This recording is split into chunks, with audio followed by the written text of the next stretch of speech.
लड़की बाहर में खड़ा है, लड़का लड़की से बड़ा है। लड़की बोला बस अब होगा गन्ने का रस। लड़की कहने लगा मेला, लड़के ने बोला केला। अब दोनों में होगी लड़ाई, क्या करेगा बढ़ाई। कहानी बहुत दिलचस्प और मज़ेदार है, आगे देखिए। अगर आप भी हमारे भारत के बेटे हैं, भारत के शेर हैं, तो हमारे चैनल को सब्सक्राइब करें। हमें पता चलेगा कि आप भी इस हिंदुस्तान से प्यार करते हैं। तो चलिए शुरू करते हैं। मैंने कभी नहीं सोचा था कि मेरी मोहब्बत किसी सरकारी पुलिस इंस्पेक्टर से होगी।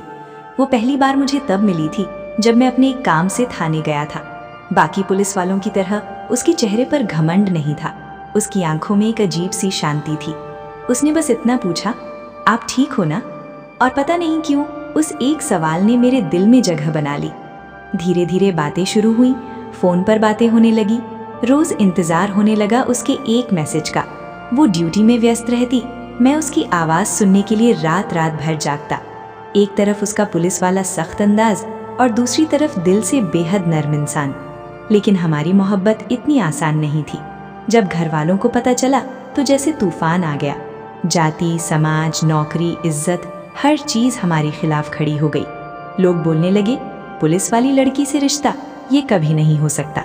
उसके घर में रोज़ लड़ाई होने लगी, मेरे घर में भी तनाव बढ़ गया। फ़ोन छीन लिया गया, मिलना बंद करवा दिया गया। लेकिन मोहब्बत अगर सच्ची हो तो दीवारें भी छोटी पड़ जाती हैं। एक दिन मामला इतना बढ़ गया कि थाने तक बात पहुंच गई। झूठे आरोप लगाए गए, दंगा फसाद जैसा माहौल बन गया। कोर्ट कचहरी के चक्कर शुरू हो गए, कभी जिला कोर्ट, कभी हाई कोर्ट दिल्ली की पेशी। हर तारीख पर दिल कांपता था, डर लगता था कहीं उसे खो ना दूं। लेकिन वो हर बार मेरी तरफ देखकर बस इतना कहती, डरना मत, मैं आखिरी सांस तक साथ नहीं छोड़ूंगी। उसकी वो बात मेरे लिए ताकत बन गई।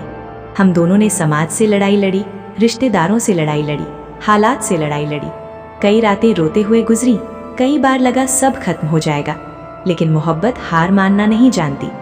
दिल्ली हाईकोर्ट की आखिरी सुनवाई का दिन आज भी याद है।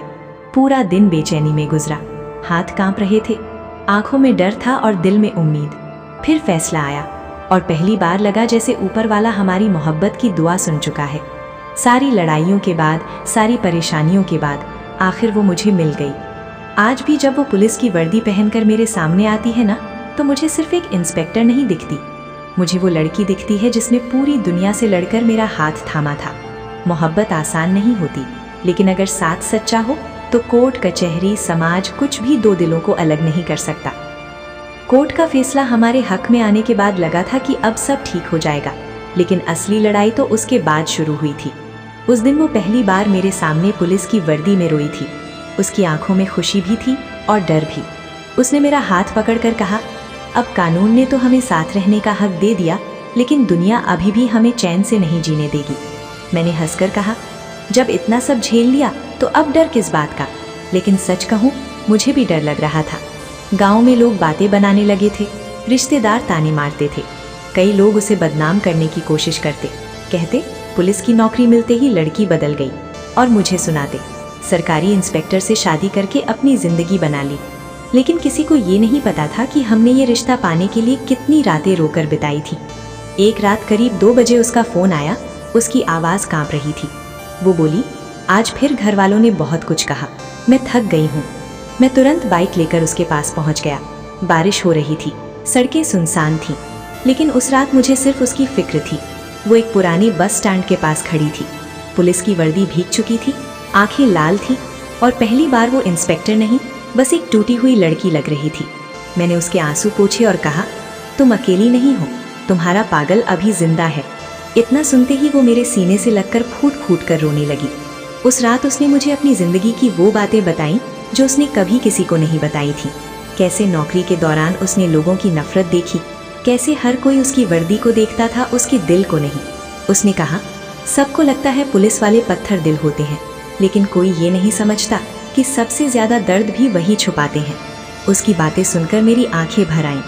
धीरे धीरे वक्त गुजरता गया, हमने नई जिंदगी शुरू करने की कोशिश की, लेकिन हमारी मोहब्बत की कहानी अभी ख़त्म नहीं हुई थी, क्योंकि एक दिन अचानक उसके खिलाफ फिर से एक बड़ी शिकायत दर्ज हो गई। डिपार्टमेंट की जांच शुरू हो गई। कुछ लोग हमारी शादी से जलते थे और वो चाहते थे कि उसे नौकरी से हटा दिया जाए। उस दिन पहली बार मैंने उसे टूटते हुए देखा। वो मेरे सामने बैठी थी, टेबल पर उसकी पुलिस कैप रखी थी और उसकी आंखों से लगातार आंसू गिर रहे थे। वो बस इतना बोली, अगर नौकरी चली गई तो शायद मैं जी नहीं पाऊंगी। और उस वक्त मैंने फैसला कर लिया था, अब चाहे पूरी दुनिया दुश्मन बन जाए, लेकिन इस बार मैं अपनी मोहब्बत को टूटने नहीं दूंगा। उस रात मैं बिल्कुल नहीं सो पाया। बार बार उसकी रोती हुई आंखें मेरे सामने आ रही थीं।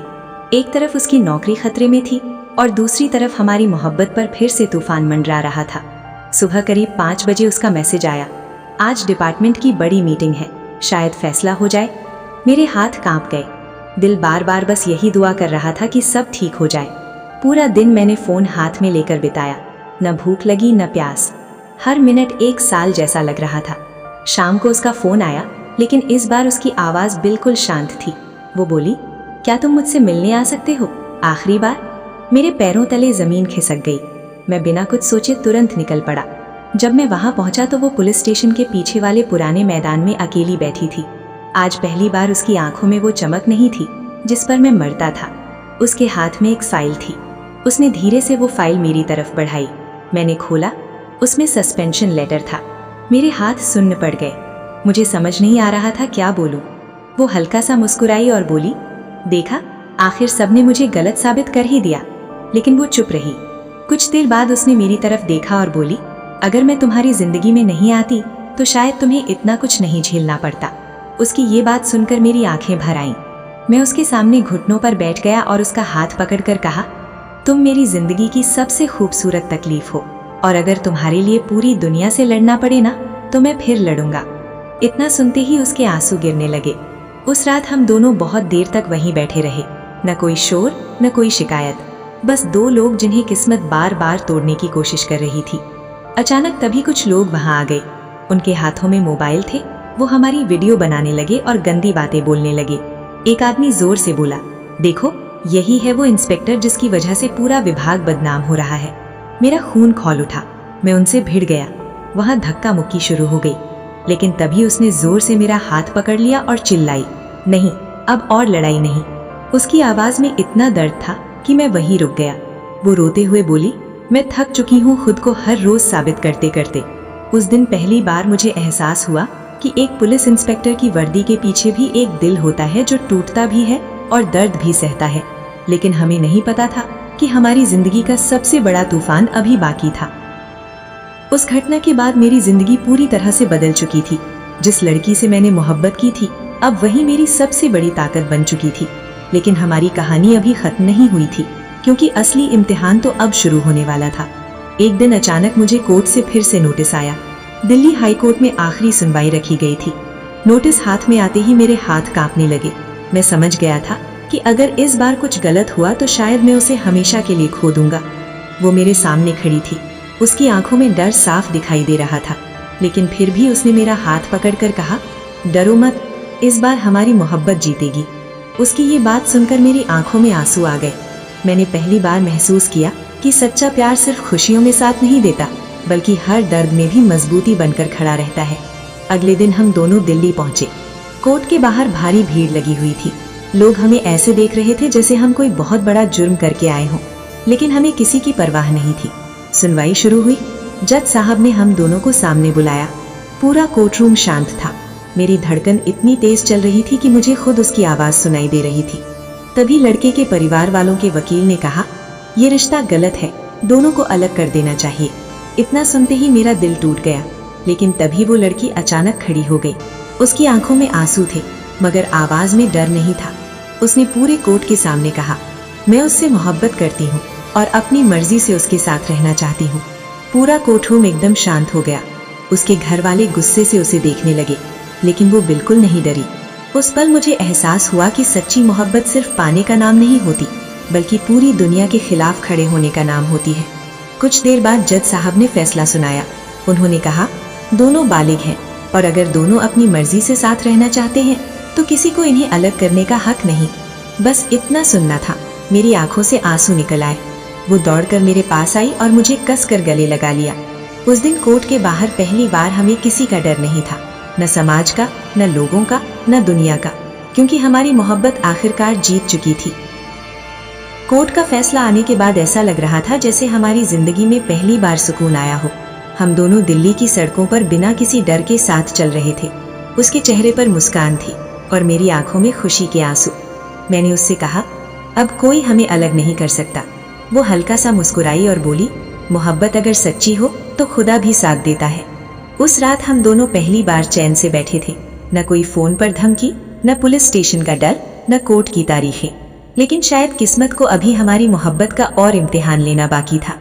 कुछ दिनों बाद अचानक मुझे पता चला कि लड़की के घर वाले बहुत गुस्से में हैं। उन्होंने मोहल्ले में हमारे खिलाफ बातें फैलानी शुरू कर दी। लोग हमें देखकर ताने मारते थे, कहते थे इनकी मोहब्बत ज्यादा दिन नहीं टिकेगी। ये बातें सुनकर मुझे बहुत गुस्सा आता था, लेकिन वो हमेशा मुझे शांत कर देती थी। एक दिन उसने मेरा हाथ पकड़कर कहा, अगर हम हर किसी को जवाब देने लगेंगे तो कभी खुश नहीं रह पाएंगे। उसकी बातें मेरे दिल को छू गईं। मैं समझ गया था कि मोहब्बत सिर्फ लड़ाई जीतने